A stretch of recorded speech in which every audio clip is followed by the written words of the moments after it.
Hi everyone, जय हिंद, जय भारत, जय माता दी। रैंक नहीं आई है तो क्या करें? सबसे पहले सेल्फ इंट्रोस्पेक्शन। आईएमसीटी का पेपर बिल्कुल टफ नहीं है, कंपटीशन बहुत कम है। लगभग 50% के आसपास पासिंग रेट है भैया, जब रैंक मिल जाती है लगभग। अगर उसमें भी आपके पास रैंक नहीं आई तो आपको सोचना पड़ेगा कि भैया कहाँ मार खा गए, क्यों मार खा गए। जैसे जीएमडी अकेडमी में चिंतन करेगा अगले 15 दिन बैठ के कि भैया इंप्रूवमेंट में हमारा रिजल्ट और कैसे बेटर हो सकता था। आईएमसीटी में मोर और बच्चे अच्छी रैंक कैसे ला सकते थे। हमें ये कोशिश करनी है कि हमारा और स्पॉन्सरशिप में बेटर रिजल्ट कैसे होता है, हमें भी कोशिश करनी है, राइट। तो आप भी कीजिए भाई, कहाँ मार खा गए। लेकिन कुछ चीज़ें हैं जो कि आपको नहीं करनी है। देखिए, अनलाइक बाकी फील्ड्स, मर्चेंट नेवी जो कि आपको बहुत अच्छा लगता है, ये पेरेंट्स भी वीडियो देखें, आपको ये समझना कि ये बहुत खतरनाक चीज़ है। एक तरफ कुआं, एक तरफ खाई है। अगर आपने एक भी गलत स्टेप रखा तो मौत निश्चित है। आप गलत कॉलेज में गए, आप ऐसे कॉलेज में, ऐसे कोर्स में गए जो कि ये प्रणीत मेहता, मर्चेंट नेवी, डिकोडेड या जीएमडी अकेडमी रिकमेंड नहीं करता, तो आप खतरों से नीचे नहीं हैं और बहुत दिक्कतें फंसेंगे। मैं रिसेंटली, मैं बहुत ज़्यादा डिटेल में नहीं जाऊँगा, कल को दिक्कत आ सकती है। मैं हिंदुस्तान के कोने में गया, वहाँ के मर्चेंट नेवी के बड़े बड़े लोगों से मिलने के लिए। तो वहाँ पर मैंने कॉलेज विजिट किया। तो कॉलेज विजिट करके निकल रहा था, पता चला था कि सर यहाँ पर तो सर डीएनएस में अनस्पॉन्सर्ड कैंडिडेट्स भी लिए जाते हैं। अब आप खुद चेक कीजिएगा, एनालाइज कीजिएगा क्या है क्या नहीं है। और सर यहाँ तो जेएमडी के बच्चे भी हैं। अब मैं आपको एक ट्रू स्टोरी बता रहा हूँ। मैंने बोला हो नहीं सकता, कहते हैं सर हैं। मैंने बोला बुलाओ। वो बच्चे मेरे से मिलने नहीं आए। जब मिलने आए तो मेरी हवा टाइट थी। उसमें से एक बच्चे की 3600 के आसपास रैंक थी, लास्ट ईयर की बात कर रहा हूँ, और एक बच्चे की 700 के आसपास। उनके पास तो स्पॉन्सरशिप नहीं थी और उन्होंने ये सोच के कि यार चलो ये कॉलेज ज्वाइन कर लेते हैं, देख लेंगे बाद में। अब वो 1 साल बाद उस कॉलेज से बिना स्पॉन्सरशिप के निकल रहे हैं।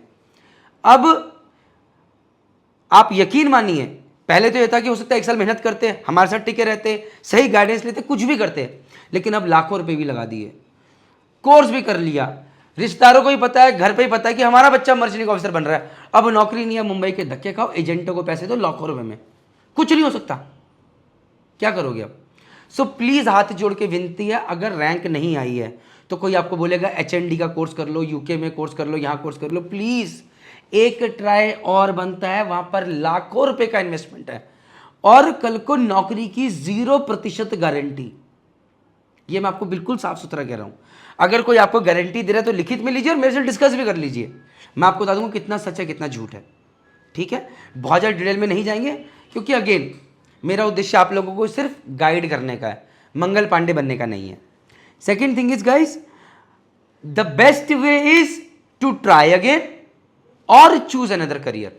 अब जब ट्राई अगेन की बात करते हैं तो सबसे पहले आपको यह देखना है कि यार हम वो गलती क्या करी जो इस बार नहीं हो पाया, और उसके ऊपर जिद, डिसिप्लिन, कंसिस्टेंसी, इन सब चीज़ों को लेकर आना है।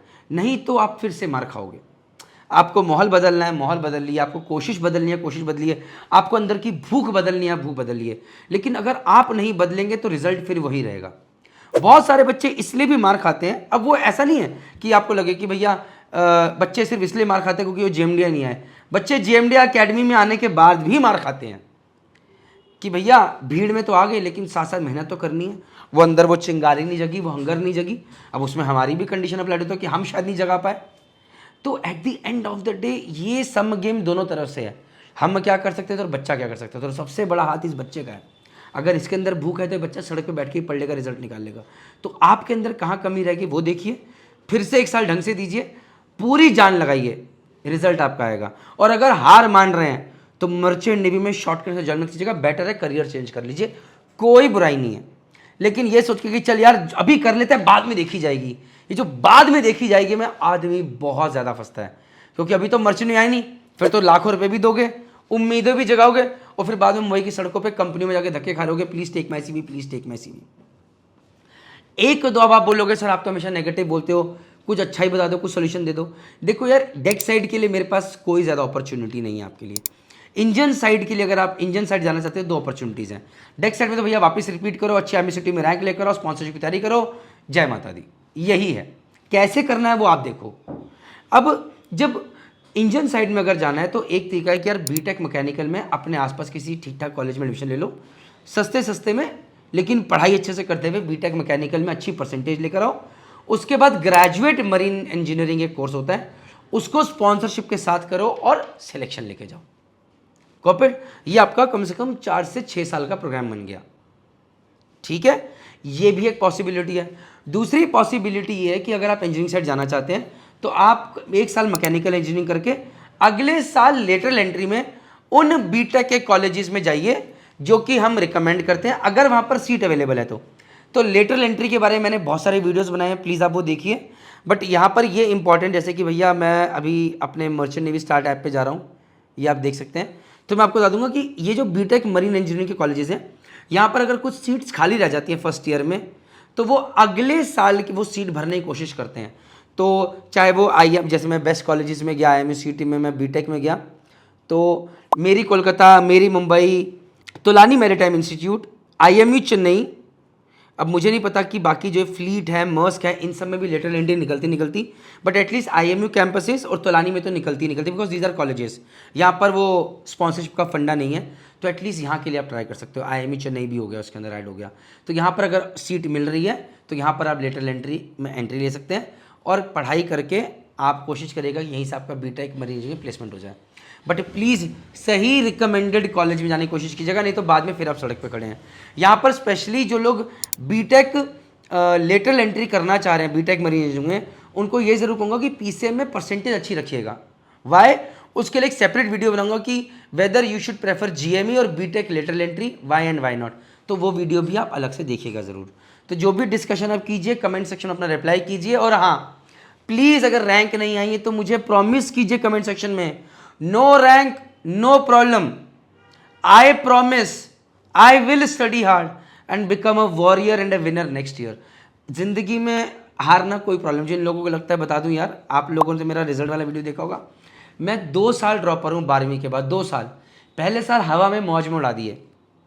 IIT में फर्स्ट ईयर ड्रॉपर में मेरी 1,12,000 रैंक थी, जब फ्रेशर था 1,24,000 रैंक थी, पूरा साल मौज मस्ती में निकाला। NDA में 3 बार कॉन्फ्रेंस आउट, कुछ नहीं हुआ बॉस। जब सेकेंड ईयर ड्रॉप आया तो झटका लगा, और पढ़ाई करिए कुछ ना कुछ हुआ, लेकिन 2 साल ड्रॉपर, ज़िंदगी के 2 साल मैंने भी दिए हैं। तो अगर आप भी दोगे लेकिन सही तरीके से मेहनत करके जाओगे तो वो कॉन्फिडेंस लेवल बहुत आगे लेके जाएगा। बस ये मेरी गुजारिश है। कोई भी पेरेंट्स ये वीडियो देखे तो प्लीज़ हार मत मानिए, बच्चे को बोलिए तेरी लायकी पे ही तू जाएगा, वरना तो इस प्रोफेशन में नहीं जाएगा। तू आज भी हमारे पैसे बर्बाद कर रहा है, कल भी करेगा, ये चीज़ ध्यान रखिएगा। जय हिंद, जय भारत, जय माता। If you want to join Merchant Navy, whether for IMUCT, DNS, BSc Nautical Science, BTech Marine Engineering, GP Rating, GME, ETO, तो एक ही सॉल्यूशन है बॉस, मर्चेंट नेवी में करियर स्टार्ट करना है, merchant navy start app, one stop solution, download now. जय हिंद, जय भारत, जय माता।